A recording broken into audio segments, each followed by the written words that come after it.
ఎవరు నువ్వు? ఆ స్టిల్ చూసారుగా, ఆ స్టిల్ చాలామంది గుర్తుపడతారు. వెరీ పాపులర్ స్టిల్ అది. కొదమసింహం అనే ఒక కౌబాయ్స్ ఫిల్మ్ నేను యాక్ట్ చేశాను 1990లో. సినిమాలో ద స్టిల్ నాకు చాలా ఫేవరెట్ స్టిల్. ఆ స్టిల్ నాకు బాగా నచ్చిందని చెప్పి ప్రొడ్యూసర్లు నాకు గిఫ్ట్గా ఇచ్చారు.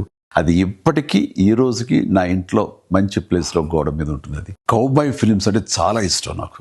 నేను నా చిన్నతనంలో క్లింట్ ఈస్ట్వుడ్, అలాగే గ్రెగరీ పెక్, ఉమర్ షరీఫ్ వీళ్ళు చేసినటువంటి సినిమాలన్నీ కూడా నాకు చాలా ఇష్టం.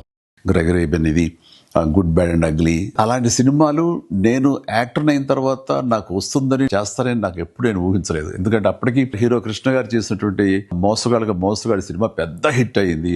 అన్ని రికార్డ్స్ అది బ్రేక్ చేస్తుంది అప్పట్లో. అలాంటి సినిమా మళ్ళీ చేయటం ఒక సాహసం అవుతుంది. బట్ అనుకోకుండా నాకు రమా ఫిల్మ్స్ నాగేశ్వరరావు గారు మీ మీద ఒక వెరైటీ సినిమా ఉండాలనే ఆలోచనలో మాకు కౌబాయ్ సినిమా అయితే ఎలా ఉంటుందో అనుకున్నాము, మీరు కథ వింటారా అని చెప్పేసి మురళీమోహన్ రావు తోటి రావటం, కథ వినిపించడం, నాకు చాలా బాగా నచ్చడం, వెంటనే గ్రీన్ సిగ్నల్ ఇవ్వటం, వెంటనే అది కొదమసింహంగా అది మీ ముందు కూడా వచ్చేసింది. ఈ క్యారెక్టర్ చేయాలనుకున్నప్పుడు కౌబాయ్స్ జనరల్ గా గడ్డం వదిలేస్తారు వాళ్ళు.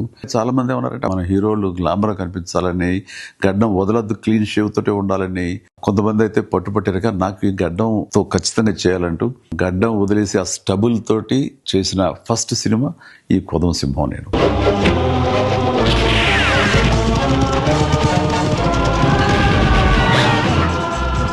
అందులో కాస్టింగ్ పరంగా వస్తే నాకు ఇష్టమైన క్యారెక్టర్ సుడిగాలి మోహన్ బాబు చేశారు. ఆయన చాలా బాగా చేశారు. అంటే ఆ సుడిగాలి క్యారెక్టరు ఒక వినోదంగా ఉంటుంది, చాలా జుగుప్స్గా అనిపిస్తుంటుంది, అండ్ విలనిజం ఉంది, అందులో ఎంటర్టైన్మెంట్ ఉంటుంది. ఆల్ టుగెదర్ మోహన్ బాబు గారు కాకపోతే మరొకరైతే అది చేసి ఒప్పించి మెప్పించేవాడు కాదు. అది ఆయన వల్ల సాధ్యమైంది. అది నాకు ఆ సినిమాలో చాలా ఇష్టమైన క్యారెక్టర్. సుడిగాలి ఎక్కడున్నాడు? వచ్చింది నేను, నా వెంట వచ్చింది కంపు.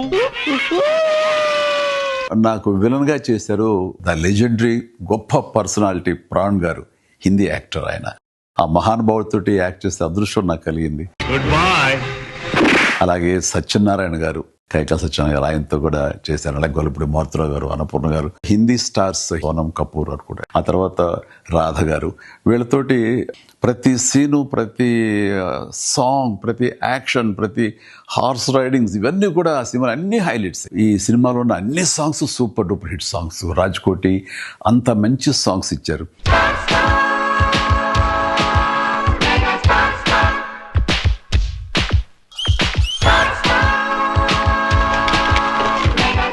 అందులో నాకు మరీ ఇష్టమైన అది జప్పం జప్పం కొంగ జప్పం అంటూ ప్రభుదేవ చాలా చక్కటి కోరియోగ్రఫీ అందించాడు.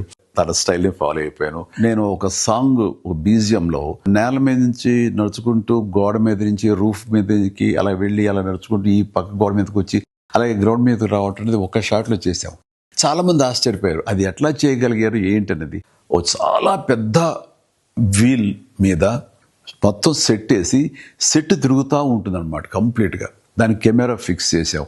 అది ఈ మధ్యకాలంలో ఒక ఇంగ్లీష్ పిక్చరు ఇన్సెప్షనో ఏదో, అందులో కూడా అది చూపిస్తాడు. ఇప్పుడు చూపించింది మేము ఆ రోజుల్లో అన్ని సంవత్సరాల క్రితం చేసాను ఈ టెక్నాలజీ వాడి. నాకు ఫేవరెట్ సినిమా ఉండొచ్చు, కానీ నాకంటే ఎక్కువ రామ్ చరణ్కి ఇది చాలా ఇష్టమైన సినిమా. తను చిన్నప్పుడు భోజనం చేయాలంటే వాళ్ళ అమ్మ ఈ సినిమా క్యాసెట్ పెట్టి దగ్గర భోజనం చేసేవాడు కాదు. అంతగా ఫేవరెట్ ఫిల్మ్ చరణ్కి ఇది. రిలీజ్ల సమయం ఇది.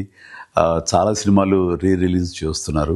ఈ జనరేషన్ కూడా మనం తీసినటువంటి కౌబాయ్ సినిమా ఎలా ఉంది, మన డాన్సెస్, మన ఫైట్స్, మన యాక్షన్ సీక్వెన్స్, మన క్యారెక్టరైజేషన్స్, ఇవన్నీ అప్పట్లో ఎలా తీసామని ఈ జనరేషన్కి తెలియజెప్పే ప్రయత్నం చేస్తున్నందుకు అది సక్సెస్ అవ్వాలని రమా ఫిల్మ్స్ నాగేశ్వరరావు గారికి నా హృదయపూర్వక అభినందనలు తెలియజేస్తూ నా ధన్యవాదాలు చెప్పుకుంటున్నాను. అండ్ ఆడియన్స్ డెఫినెట్గా ఈ సినిమాని ఎంజాయ్ చేస్తారు. Please do watch కొదమసింహం on 21st November.